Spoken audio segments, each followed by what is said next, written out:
Kalau tujuan Tuhan adalah menyelamatkan kita, membuat kita masuk ke tanah Kanaan, membuat kita masuk ke sorga yang kekal, maka tujuan kita tidak boleh berseberangan dengan tujuan Tuhan.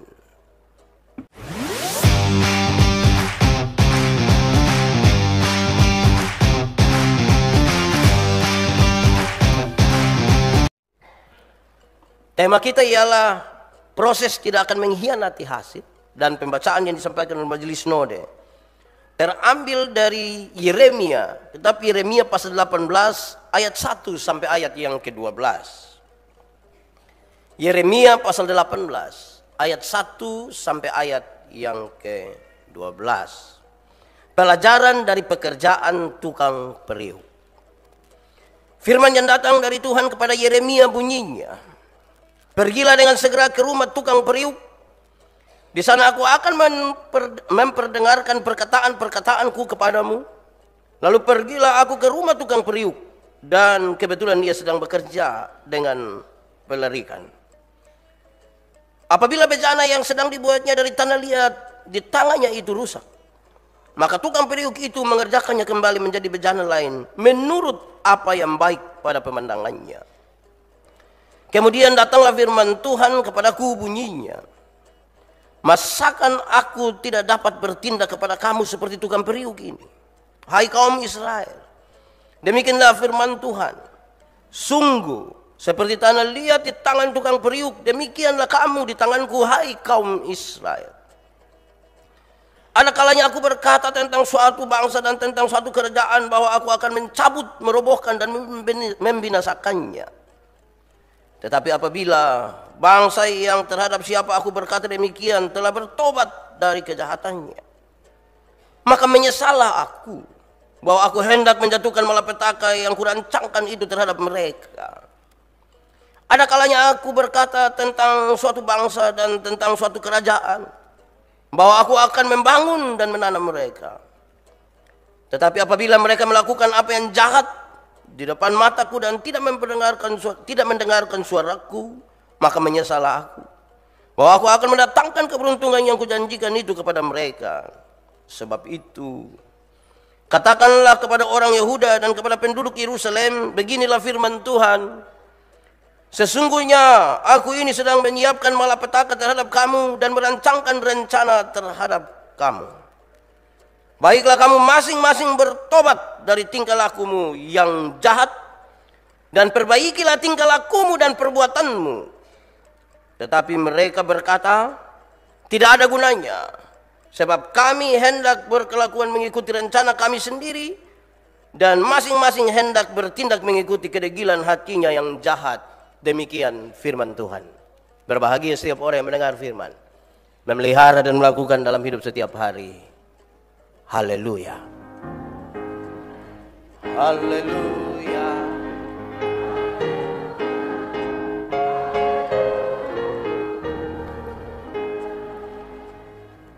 Bapak Ibu Saudara-saudara, shalom. Sekali lagi shalom. Yang dari Alor, shalom. Terlalulah. Saya ingin mulai khotbah ini, proses tidak akan mengkhianati hasil. Saya mohon bantuan dari Bapak Ibu semua. Benar kok kalau itu sup bibir ikan hiu, itu betul-betul dari bibir ikan hiu? Betul kok? Betul kok tidak? Oh dulu. Betul kok tidak? Betul Mahal kok murah? Mahal. Pertanyaannya kenapa mahal? Karena ini ikan hiu ini. Kalau sup ikan sardin saya pikir murah. Tapi kan ini sup bibir ikan hiu, cari di mana? Belum kalau dia makan kita lagi. Mahal. Sekarang ini pegawai-pegawai gereja di kantor sinode itu 1 minggu pakai pakaian motif 2 kali. Akhirnya kami harus beli ini selimut, sarung. Tapi kok harga beda-beda, padahal sama-sama nama selimut. Sama-sama selimut timur, tapi kok beda. Ini harga berapa ini? 2 juta. Itu mahal. Bapak kira bikin gampang lah. Kalau sebegitu beta kalah sudah. Coba ceritakan bagaimana mereka angkat kapas, mulai kerja satu-satu sampai jadi benang, bikin warna dan seterusnya. Itu beda dengan beli benang di toko dan langsung buat. Dua hal ini membawa kita untuk memahami semakin lama sebuah proses, waktu dipakai makin lama, makin teliti, harga makin mahal. Semakin lama waktu yang kita pakai, proses makin lama, semakin teliti, ya harga makin tinggi. Kalau saya ingin bertanya kepada kita semua, maukah kita ini benar-benar menjaga bahwa sebagai umat Allah kita punya harga tinggi sekali? Pasti jawabannya mau. Tapi pertanyaan kedua, apakah kita mau berproses seperti itu? Itu yang rumit itu. Kenapa saudara-saudara? Pembacaan ini kemudian mengarahkan kita kepada bangsa Israel, tepatnya Yehuda di selatan. Bangsa-bangsa di sekitar mereka telah berkembang dan ingin menguasai mereka. Paling tidak ada Mesir, Asyur, dan Babel. Mau dikuasai di bangsa ini. Kenapa? Karena namanya penjajah rindu untuk menekan banyak sekali, termasuk orang-orang Yehuda. Yang terjadi sekarang adalah bangsa ini melakukan sejumlah kejahatan. Ada banyak, tapi membuat moralitas mereka menjadi rusak. Saya mencatat kira-kira 3 yang paling utama dari kejahatan bangsa ini. Penyembahan berhala. Penyembahan berhala, kedua percabulan, dan yang ketiga itu adalah nabi-nabi palsu mulai banyak di situ. Sesungguhnya kalau kita telusuri dengan baik saudara-saudara, ini bukan gaya hidup orang-orang Yehuda, ini bukan gaya hidup orang Israel. Ini gaya hidup orang lain yang mereka mau coba-coba pakai di dalam kehidupan mereka. Bangsa Israel tidak kenal penyembahan terhadap patung-patung, tidak ada. Kepada berhala-berhala tertentu, bangsa Israel tidak kenal itu. Tapi karena hidup bersama-sama dengan orang lain, pengaruh-pengaruh itu datang kepada mereka. Bangsa Israel hidup dalam tata aturan yang benar, menyangkut dengan kebutuhan-kebutuhan seksual. Mereka tidak hidup kawin sembarang itu. Tetapi karena kebudayaan orang lain, kebiasaan orang lain masuk kepada mereka, sekarang banyaklah hal yang berkaitan dengan percabulan di sana. Juga muncul banyak sekali nabi-nabi palsu di situ. Ini masalah yang menurut Yeremia sangat serius. Tuhan, saya telah berkata-kata banyak kepada ini jemaat, kepada ini bangsa, tapi mereka kok sepertinya tegar tengkuk dan mereka menertawakan saya. Di manakah engkau Tuhan yang tadinya pernah bilang engkau akan menyertai aku yang muda ini dalam pelayanan ini, dalam pekerjaan sebagai nabi ini? Kira-kira itu yang dipertanyakan kepada Tuhan, melihat keadaan bangsa itu. Lalu Tuhan bilang begini, pergilah ke tukang periuk sekarang. Pergi saya di situ dulu. Ini kalau omong kalau engkau tidak lihat nanti susah. Jadi pergilah ke tukang periuk. Sampai di sana Yeremia melihat ini. Ada tukang periuk. Sementara kata Alkitab tadi, kebetulan dia sementara kerja periuk. Yang dia perhatikan adalah ketika kerja dan periuk ini pecah, dia kasih rusak ulang, baru bentuk lagi. Tuhan biarkan sesaat dia memperhatikan itu aktivitas tukang periuk, baru Tuhan bilang begini, masakan aku tidak bisa membuat kamu seperti tukang periuk itu? Kamu itu saya bentuk dari tangan saya. Masakan saya tidak bisa buat seperti tukang periuk itu. Masakan. Apa yang dilakukan oleh tukang periuk? Kan dia butuh sesuatu yang berputar terus. Begitu. Harus ada tanah liat.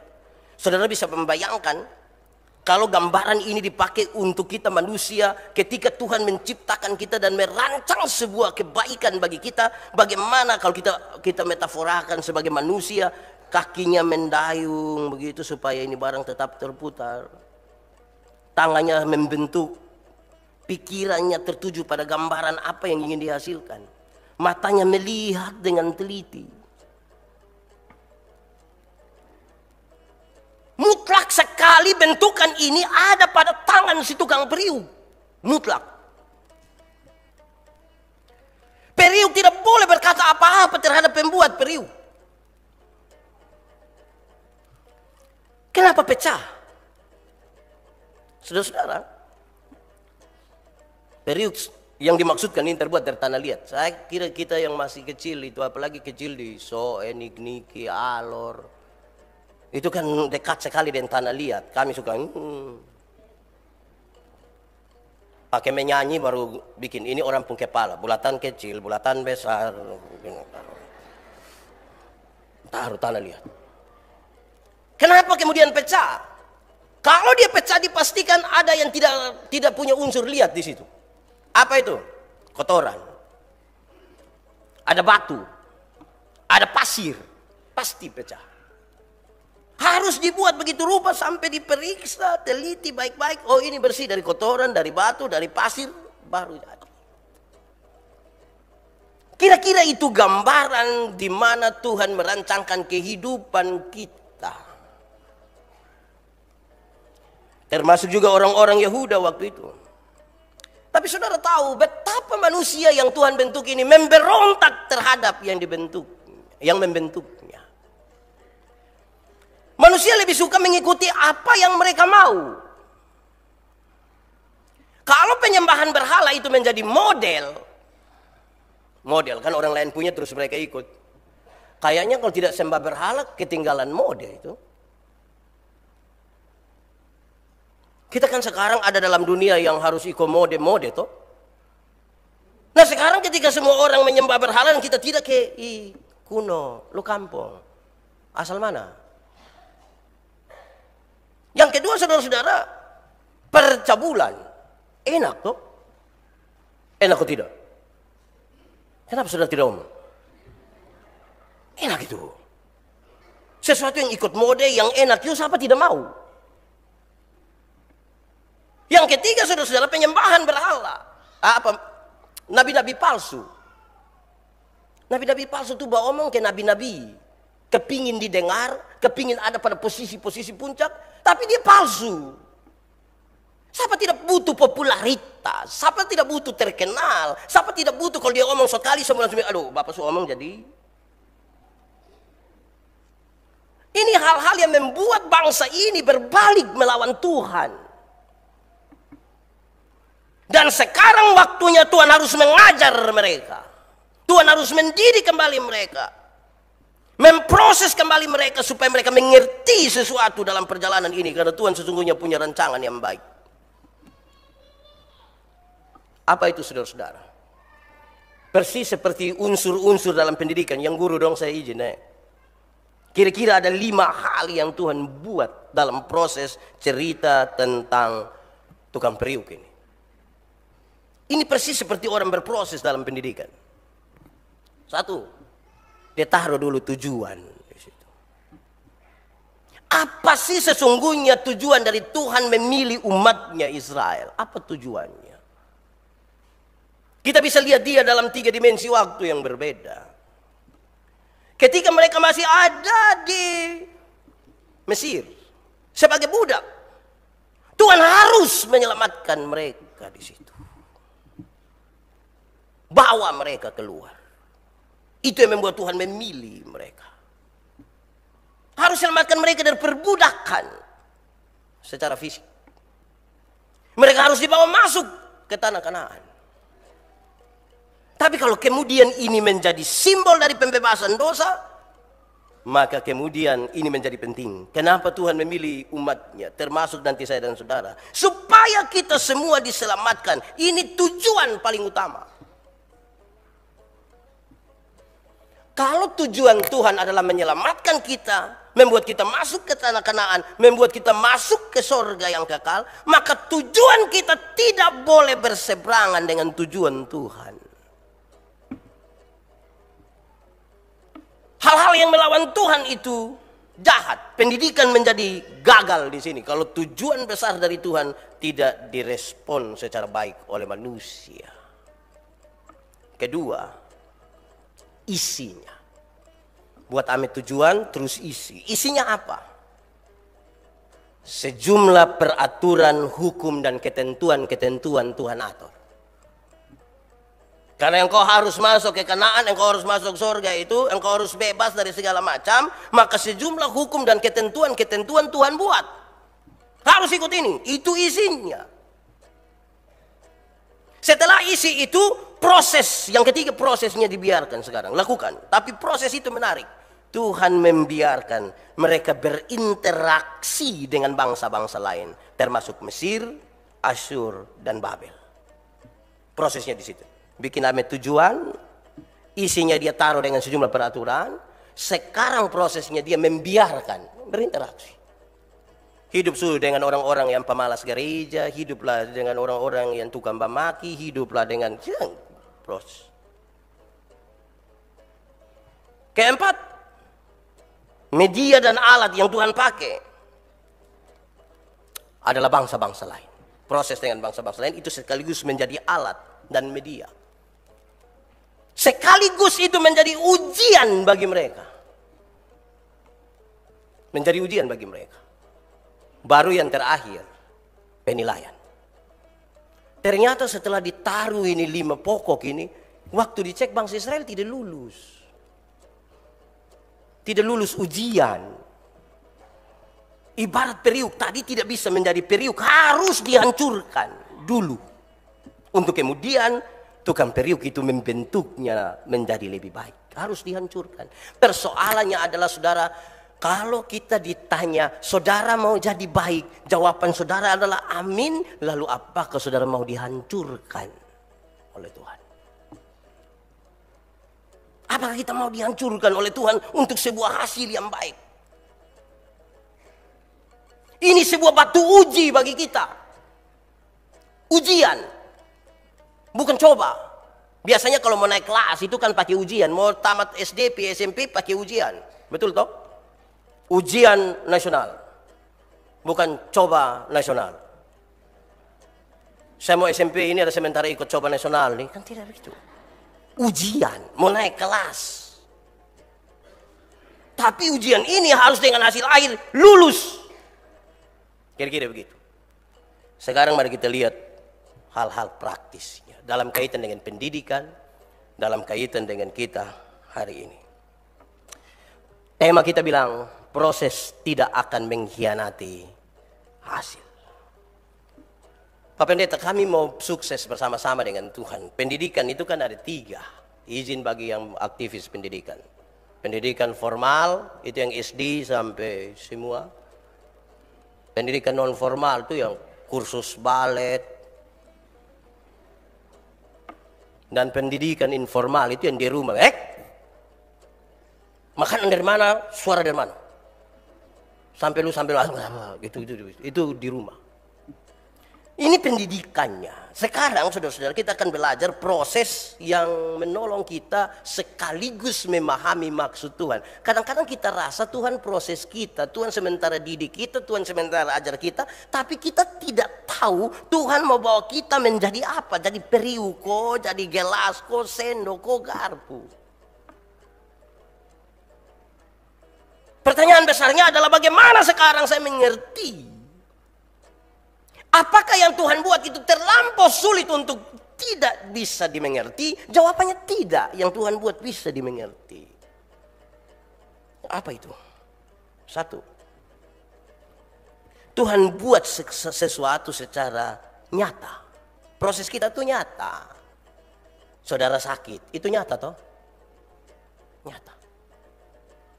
Saudara mengalami kerugian besar, nyata kok tidak? Nyata. Saudara punya pasangan lari ke setengah saudara. Nyata kok tidak? Bekira mimpi Nyata. Tapi ketika manusia berhadapan dengan sesuatu yang nyata, manusia berusaha untuk membuatnya menjadi tidak nyata. Tuhan, Tuhan, jangan, titip batu, jangan. Aduh, tolak. Berada jadi ini. Manusia sulit untuk lebih dahulu menerima kenyataan. Teori tentang pengampunan mengatakan, kalau engkau mau mengampuni, pertama-tama engkau harus menerima kenyataan dulu bahwa hatimu sakit karena dia. Terima dulu sesuatu yang real, nyata. Saya sakit hati. Jangan bilang, kakak sakit hati kau. Sonde. Beta ini biasa saya. Ya lebih parah besok lewat. Sonde. Sakit hati jujur, sakit hati. Kalau kita tidak mulai dengan menerima sesuatu keadaan secara real, boy. Bagaimana? Kita puan anak dong juga harus ajar begitu. Dalam 3 pendidikan tadi. 3 model pendidikan. Di rumah, di sekolah, di les. Ajar dong juga model begitu. Untuk terima dulu sebuah kenyataan. Adi dapat berapa? 3 bapak. Aduh sebenarnya lu 9. Apa? Real. Yang nyata dulu. Saya suka kasih contoh. Kita nih kadang-kadang nih kasih makan anak, saya pakai makan puji. Anak tidak mau makan, tidak bilang makan. Kita bilang, Om Pendeta lihat, Adi pintar. Coba. Bukankah ini anak besar dia makan puji? Terus kita mulai tanya, ternyata dia makan puji nih, kok dia pun nenek, kok dia pun makan. Kita yang memproses dia menjadi orang makan puji. Karena sejak kecil waktu makan kita bilang, lihat dia pun.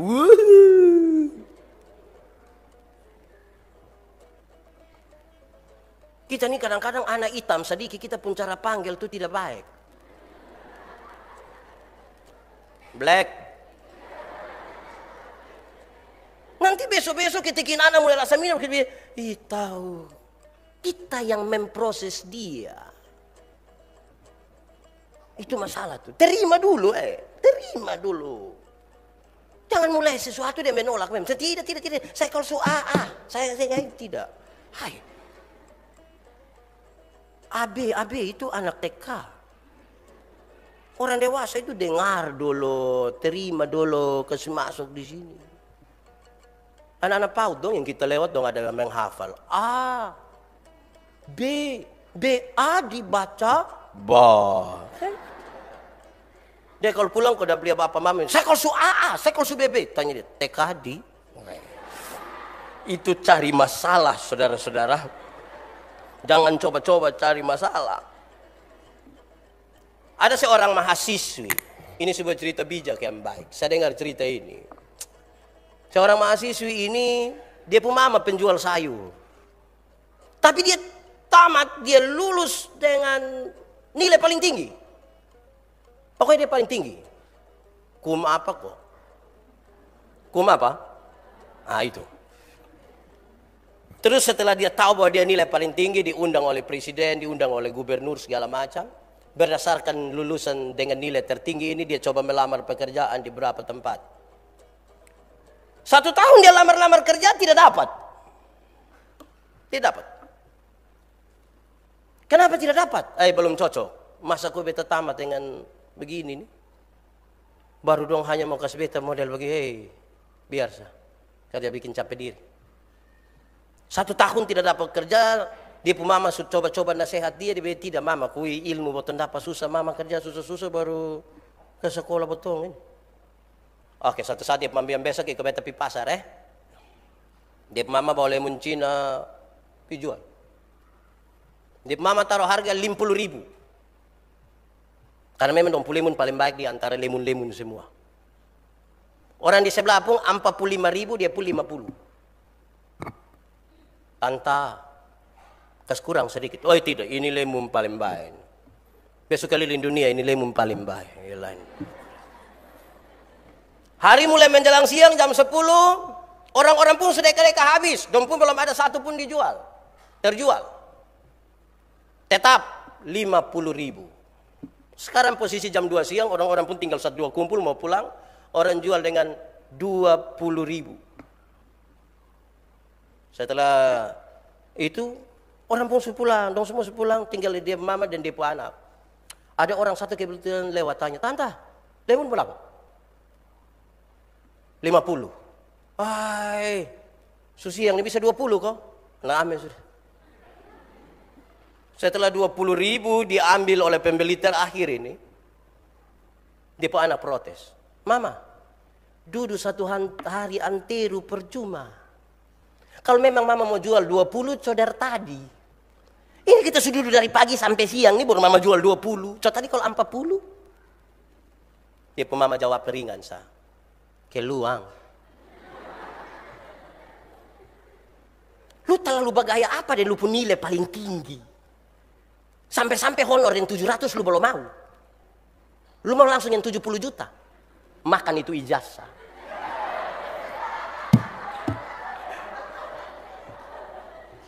Mulailah dari sesuatu yang real dulu. Pasar harga. Hati-hati yang belum nikah. Kenapa saudara tertawa itu? Lihat baik-baik, atur baik-baik, tapi jangan lupa lebih realistis. Lebih realistis. Jadi jangan melakukan dosa di situ. Saya pernah kasih saudara, ada satu orang ini dulu ketika kami masih kuliah, ada tetangga kos, dia bilang katanya dia pakai obat nona. Dol datang cerita saya bilang coba panggil dia datang dulu. Kakak juga mau, pokoknya dia datang dulu, omongkan mana baru saya mau, kok tidak datang dulu. Datang saya tanya dia, wih ada obat nona? Yo. Bilang ada berapa banyak? 18. 18 model. Wih luar biasa. Kakak mau? Ben tunggu. Apa itu? Coba kasih lu pun nona pu foto. Waktu dia ambil dia nona, dulu kan suka isi nona pu foto di dompet. Dia ambil dia kasih saya bilang, ini lu pakai obat nona. Berdosa lagi, ikut seluruh pantangan lagi ini. Beta zona jadi terima.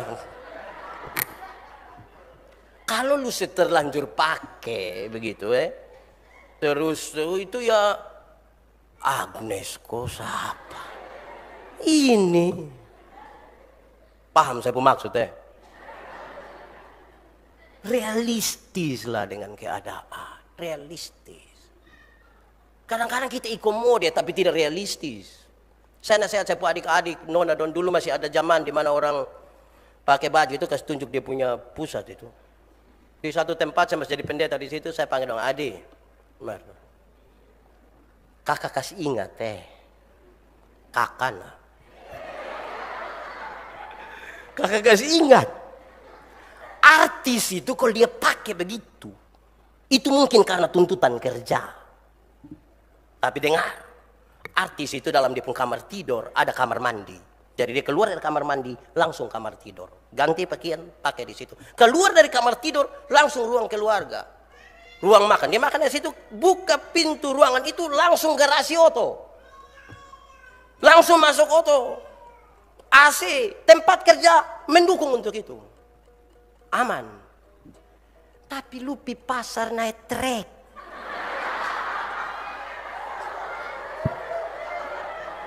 Lu pegang begini. Sampai sana lu cari lu pusat tidak ada. Abu tutup itu pusat. Jadi realistis sedikit dengan keadaan. Ini anak dong, ini harus diajar untuk mengerti itu. Kita nih kadang-kadang tidak realistis. Itu artis dong tuh kalau pakai itu sepatu yang panjang tinggi-tinggi apa itu? High heels itu. Ya karena dong jalan hanya dari sini ke situ. Naik oto. Kamu nih 2 kilo jalan kaki ke gereja. Itu jalan-jalan dia kiri kanan tidak susah tuh. Hidup nih harus sedikit realistis yang kita punya hidup ini. Jangan paksa diri lah. Tapi ingat, jangan paksa diri juga, jangan tidak berarti jangan terlalu kakeek dan diri juga. Kadang-kadang kita ini terlalu kakeek. Kalau dan diri saya sekik, kakeek itu sekikir Dan diri saya sekikir, apalagi dengan Tuhan. Saya ini juga pernah sakikir dengan Tuhan. Syukur-syukur kalau di saku tuh persembahan itu ada beberapa uang dan dia punya bilangan sama. Itu pikiran kurang jalan. Kalau ke 20 ada 3 atau 50 ada 3, oh itu aman, itu pikiran tidak terlalu bermain.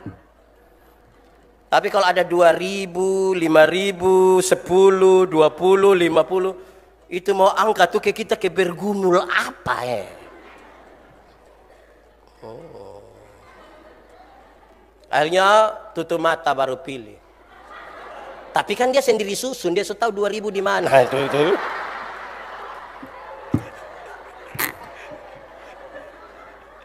Weh, realistis sedikit dengan keadaan. Jangan terlalu sekikir juga dengan Tuhan lah. Tuhan ini bentuk kita jadi baik.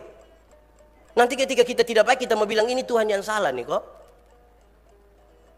Itu yang jadi masalah tuh. Yang baik, itu pertama. Paham yang Tuhan mau dari hal-hal yang real sekali. Yang kita alami hari ini. Yang kita alami. Kedua, tahu di mana? Kedua, saudara-saudara, Tuhan bukan lakukan itu hanya satu kali. Hal yang real itu. Terus menerus, berulang-ulang. Terus menerus. Pak, kok tidak ada habis-habisnya saya pun proses, saya pun ujian. Iya, karena engkau yang paling siap berhadapan dengan itu proses. Yang tidak siap tidak bisa. Engkau yang terus menerus. Kadang-kadang kita harus dipaksa untuk melakukan terus menerus. Dulu ketika saya SMP itu saya tiap pagi kan harus jaga kambing. Kas keluar kambing, kas masuk jaga kambing. Kami pun tetangga satu itu Pak Suratman gitu nama. Dia juga ada kambing. Itu kambing paling berbeda dengan kami pun kambing yang lain. Karena ketika kami pusing cari ini daun kepoki yang masih muda atau daun kusambi untuk dimakan atau buah kepoki ini kami potong untuk kasih makan kambing. Pak Suratman punya itu dia makan gamal. Padahal kambing tidak makan gamal. Kok ini Pak Tua pun makan gamal? Satu-satu tanya, Bapak, kenapa kami pun kambing tidak makan gamal? Bapak pun makan gamal dan Bapak enak-enak saja duduk kambing makan gamal. Bapak belum dengar. Ini kambing dulu sana makan gamal. Tapi beta kasih tengah dia 3 hari. 3 hari dia tidak makan gamal. Maka ketika hari keempat beta sorong gamal, dia kira ini lantorogung. Makan. Kasih tengah dia. Alami sesuatu. Tuhan izinkan sesuatu terjadi. Oh iya. Betul. Jadi ketika sesuatu terjadi itu saudara, Tuhan izinkan kita. Bahkan terus menerus kita berdoa 3 tahun, 4 tahun, 5 tahun. Nah sepertinya kita terus ada di sini. Ya, karena engkau paling siap di situ. Saudara punya masalah?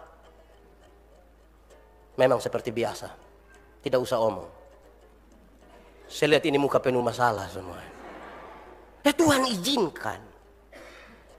Jangan sepelekan masalah. Karena Tuhan kadang-kadang memang menolong kita lewat masalah-masalah. Manusia itu diciptakan untuk makin tinggi ke atas, makin jauh ke depan. Lantas dia berjumpa dengan masalah. Masalah itu apa? Masalah itu dia ditekan sedikit ke bawah supaya dilemparkan makin tinggi ke atas. Masalah itu dia ditarik sedikit ke belakang supaya dibuang makin jauh ke depan. Supaya ketika saudara berjumpa dengan masalah, berdoalah, Tuhan, terima kasih untuk masalah yang kau berikan. Tapi mohon maaf Tuhan, pahit. Makanya saya pun mata dan bangka semua ini. Masalah. Itu masalah tuh harus buat kita terus menerus. Itu ya hebat. Saudara, kadang-kadang perilaku kita terhadap masalah tuh yang kita tidak mau terus menerus mengatur. Kenapa? Kemarin dulu kau saya lari sore. Lari-lari. Saya lihat orang-orang lari ini beda-beda. Anak kecil sendiri, orang yang muda sendiri, yang orang tua sendiri. Bukan sendiri-sendiri maksudnya, gaya larinya sendiri-sendiri.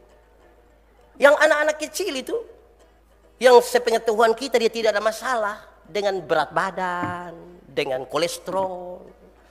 Itu anak dong lari begini. Itu ya anak-anak. Dia kadang-kadang dia lari, dia buang diri di itu rumput. Lu tembak beta, tembak. Itu anak-anak. Tidak ada masalah.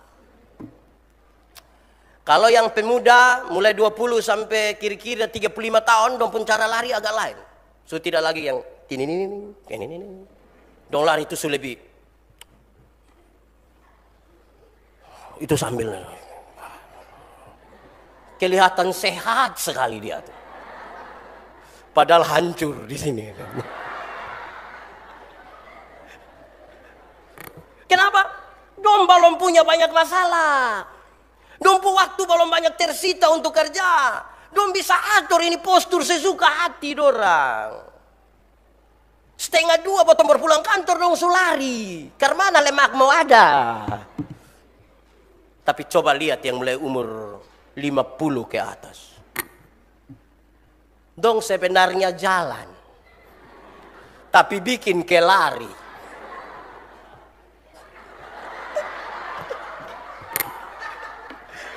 Untung baik kita soalnya tanya. Gerak lambat kok. Replay kok. Kenapa? Kan sudah ada masalah. Kalau saudara punya masalah, jangan cari lompat jauh. Karena tidak ada orang yang lompat jauh berdiri. Tidak ada jatuh. Perlahan-lahan, terus menerus. Itu menjadi penting. Sebentar ada yang mau lari. Tapi jangan terganggu dengan yang saya pungin ya. Nanti itu yang kayak tadi Pak Pendeta bilang. Terus menerus. Anda tahu nanti apa yang Tuhan maksudkan bagimu. Pelajaran apa yang akan saudara dapat. Ketiga. Tuhan mau supaya kita menyesuaikan diri. Dengan kualitas kita. Tadi realistis. Sudah tahu kualitas kita. Sesuaikan diri dengan itu yang kita alami. Apa itu maksudnya? Ada satu anak muda lihat satu guru bijaksana ini dia pakai pakaian kotor-kotor. Dia datang dia bilang, "Bapak, minta maaf saya tanya sedikit. Apa? Bapak ini kan ada baju bersih banyak. Kenapa Bapak kotor-kotor begini? Bukankah zaman sekarang orang butuh orang agak sedikit bersih?" Oke. Ini guru bilang begini. Dia lepas dia pun cincin emas satu. Tapi bukan ini ya. Dia punya. Dia bilang coba pitawar ini di pasar ya. Pokoknya lu ketemu penjual ikan, penjual sayur, penjual tomat, penjual toge, lu tawar dong. 1 keping emas harga ini cincin. Kira-kira dong beli kok tidak? Ini satu bilang beli. Dan lu coba dong. 1 keping emas. Bapak, kalau lu bisa dong. Tidak apa. Ini anak dia pergi, dia tawar. Ketemu penjual pisang, penjual sayur, penjual tomat, semua penjual dia tanya. Beli emas kok? 1 keping emas saja dia harga. Tidak ada yang mau. Dari pagi sampai sore tidak ada yang beli. Dia pulang kembali. Bapak, tidak ada yang mau beli sama sekali. Tidak ada. Sekalipun hanya harga 1 keping emas. Tidak ada yang mau beli. Oke, baik. Sekarang engkau pergi ke toko emas sekarang. Kasih tahu ini cincin tapi tidak usah buka harga. Pi omong saya bilang mau beli kok. Nanti harga biarkan doya omong. Doa mau kasih berapa itu suai? Ini anak pergi toko emas. Mau beli emas kok? Nah, ini lu punya? Iya. Lu mau jual berapa? Sudah bapak doa omong sah. Kami ambil 1000 keping emas bau kok dia harga. Ya. Bapak, itu orang mau ambil 1000 keping emas. Harga cincin yang tidak terbeli oleh orang-orang yang ada di pasar itu. Guru bijaksana ini begini. Itu jawaban saya terhadap pertanyaan tadi. Saya berharap saudara tangkap sesuatu dari sini. Kualitas diri kita, disitulah kita mengerti hubungan kita dengan Tuhan Allah. Harganya semahal apa. Kalau kita tanya kepada orang-orang yang tidak selalu berurusan dengan Tuhan Allah, yang tidak selalu berurusan dengan emas, dia tidak tahu hargamu. Yang tahu adalah yang mengerti barang. Anak muda satu datang tanya pendeta, pendeta, Bapak pendeta selalu omong bahwa kita ini memikul beban berat dosa itu, dan untung baik Yesus mati bagi kita dan menjauhkan kita, menyingkirkan beban-beban dosa itu dari kita. Tapi minta maaf Bapak, saya tidak bermaksud kritik, mas saya mau bilang di Bapak, saya tidak rasa terbeban dengan ini dosa. Padahal Bapak bilang ini beban, saya tidak rasa. Jawab dia bilang begini, pendeta bilang, Kak, coba ambil besi yang kira-kira berat 5 ton. Muat di atas orang mati 1. Jadi ada orang mati, ambil besi 5 ton, muat di itu orang mati. Rasa kok tidak? Itu orang mati rasa kok, aduh, rasa. Bagi orang-orang yang mati rohaninya, dia tidak sadar akan dosa. Dia mau rasa apa? Hanya mereka yang punya rohani hidup itulah mereka merasakan. Pak pendeta setelah suci kok tidak? Dia pun rasa begini. Ketika ada kejahatan, ketika ada kesalahan, minimal itu rasa malu itu ada minimal.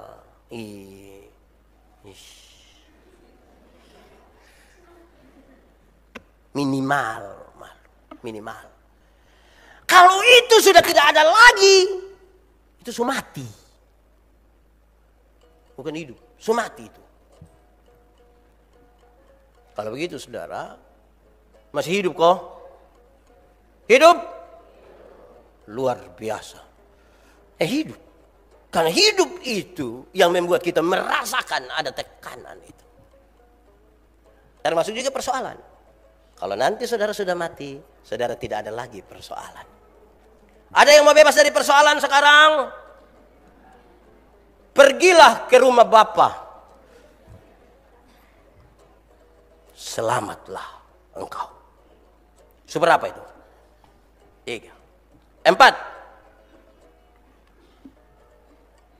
Tuhan ajar kita untuk mengerti proses ini sampai mana Tuhan pun mau. Dengan coba-coba mengait-ngaitkan kita pu hidup ini. Ini. Itu hari ada yang susun-susun apa lah. Coba-cobalah. Gambaran apa yang sementara kita dapat sekarang? Ada kait-mengait kok tidak? Dia tidak akan pernah kait-mengait dengan hal-hal yang tidak kudus untuk sebuah gambaran yang Tuhan mau kasih kita. Yang tidak baik, yang tidak benar itu. Karena dia hanya bisa berkaitan dengan hal-hal yang pas. Yang kudus, yang sempurna, dan segala macam. Ada orang satu, dia duduk pancing ikan. Waktu dia pancing-pancing ikan, polisi datang. Semua orang lari, dia juga lari. Polisi buru dia lari sampai terakhir. Rupa-rupanya ini tempat pemancingan ini tidak boleh masuk sembarang. Nah, dia sudah capek, dia berhenti. Polisi sampai, "Hei! Aduh Pak, ampun Pak. Mana karcis?" Dia ambil karcis, dia kasih tunjuk. "Lu ada karcis, kenapa lu lari?" Terus dia jawab, "Bapak, saya lari tadi itu karena saya punya perut sakit. Saya buru-buru mau pi WC." Kira-kira ini dua saling mengait? Saling berkaitan? Tidak Tapi bisa terjadi di satu situasi yang sama. Betul? Saya dulu pernah punya teka-teki. Dan tidak ada orang yang bisa jawab itu teka-teki. Termasuk saudara hari ini. Walaupun saya ulang-ulang itu teka-teki, saudara tidak akan jawab. Ada 2 anak di dalam kelas. Kemudian yang satu keluar. Pertanyaannya. Yang di dalam kelas namanya siapa? Ada yang bisa jawab? Bisa? Saudara mungkin akan jawab seluruh nama, tapi belum tentu pas. Pak pendeta kasih tahu? Tidak, saya kasih tahu dulu tidak kenal. Saya pun kawan masa kecil. Hidup ini harus lihat kira-kira yang tadi pagi saya bangun pagi dan ini sore waktu saya pilari sore dan saya mau tidur malam tuh sinkron kosonde. Ada hubungan kok tidak? Dan sampai pagi dia lain sendiri, siang dia lain, malam dia lain. Terakhir sore dia tanya, saya ini siapa? Saya hidup kok tidak jangan urut-urut, kira-kira ada lurus kok tidak. Itu penting. Terakhir. Enak kalau kata terakhir. Tapi berapa poin kok? Oke. Yang terakhir saudara-saudara, dalam proses bersama Tuhan untuk mengerti itu, kita dididik supaya kemudian hasil itu tidak proses itu tidak mengecewakan hasil, tidak mengkhianati hasil. Teorinya begini, saudara coba cek baik-baik. Adakah sesuatu dalam perjalananmu dengan Tuhan yang sungguh mempengaruhi engkau? Ada jatuh bangun nih, ada masalah, kita jatuh bangun. Tapi apakah sesuatu ini mempengaruhi kita kok tidak? Pak, dulu saya kalau ada masalah begini, Pak. 2 biji. Ekstasi, bukan. Bodrex. Tapi sekarang ketika saya ada masalah begini, saya sepertinya lebih tenang. Karena saya tahu Tuhan janji ini, itu. Berarti proses dengan Tuhan itu mempengaruhi engkau. Mempengaruhi. Oh, Pak, saya belajar banyak dari ini masalah, Pak. Saya belajar banyak dari ini proses. Ketika tinggal dengan mama mantu ini baru saya tahu. Jangan bikin-bikin mama mantu. Karena besok anak-anak dong akan bikin kita. Ini hari kita titip dong di panti jompo. Besok-besok anak-anak dong titip kita juga di sana. Oh, ini mempengaruhi kita. Kalau begitu, jalani itu proses terus. Nanti baik. Demi nama Tuhan saya sampaikan kepada saudara. Nanti baik. Karena sesuatu harus punya pengaruh dalam perjalanan dengan Tuhan. Tapi kalau Pak, kita gereja-gereja sekian lama kita tapi sama. Apa yang apa? Tinggal mati saya melompat. Nama itu. Jangan berusaha untuk menipu diri. Jangan cepat-cepat ambil keputusan. Duduk kau pikir baik-baik. Adakah sebuah pengaruh dalam hidup kita? Saudara, satu saat ada satu pendeta dia berkhotbah. Pas mau akhiri khotbah dia bilang, minggu depan saya minta saudara-saudara datang. Tema khotbah kita adalah tipu. Tema khotbah kita apa? Tipu. Dan karena itu supaya langkah awal yang baik, saya minta saudara-saudara baca memang Markus 17. Siapa Pak? Minggu depan don datang. Pak pendeta bilang baik. Sekarang kita mulai. Saya mau tanya, kemarin saya ada kasih tugas baca Markus 17. Yang sudah baca boleh angkat tangan. Sebagian besar jemaat angkat tangan. Terus bab tua bilang begini. Markus sampai 16. Dan sekarang kita mulai. Sudah khotbah tentang tipu.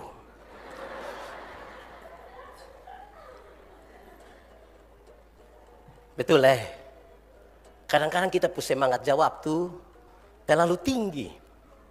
Sampai salah. Tidak bisa duduk diam-diam untuk renungkan ini proses ini lagi berjalan. Pas kok tidak. Ada pengaruh kok tidak dan saya. Baru kita bisa mengerti perjalanan ini serius. Dan karena itu butuh sesuatu yang penting. Ibu pendeta dulu masih di Nunuk Niti bikin cerdas cermat Alkitab. Orang-orang di Nunuk Niti itu orang-orang yang orang Amnuban, jadi omong juga harus pelan-pelan. Minta maaf, Bapak adat panggil saya. Nah, gitu. Terus di bagian soal rebutan, Ibu Pendeta kasih tahu. Soal belum habis dibaca, tapi kalau sudah ketuk meja, maka soal akan berhenti. Tidak dibacakan lagi. Yang ketuk meja itu kalau dipersilakan, silakan berdiri, sebut nama regu, sebut jawaban. Benar, tambah 100, salah, kurang 100. Biasanya di soal rebutan itu kan pakai yang ke agak sedikit menjebak lah, begitu. Pertanyaannya adalah, siapa kepala gereja di Bethel Nunuk Niti? Kepala gereja siapa? Siapa kepala gereja? Yes. Tapi rupa-rupanya ini anak yang ikut cerdas cermat, dia kira yang ibu maksudkan itu adalah penanggung jawab. Dia pun nama Obed Tamelan. Maka ketika ibu pendeta bilang, siapa kepala gereja di Bethel Nunuk Niti? Dia bilang, Reguce. Ibu pendeta bilang, silahkan. Dia bilang, Obed Tamelan. Ibu pendeta bilang, salah. Dia bilang, minta maaf. Saya suka dia pun semangat menjawab. Semangat menanggapi itu persoalan. Tapi saya tidak suka dengan dia pun ketelitian dan dia pun kepastian. Ingat, makin teliti, makin panjang, makin makan waktu, harga makin tinggi. Amin. Kita tunduk kepala.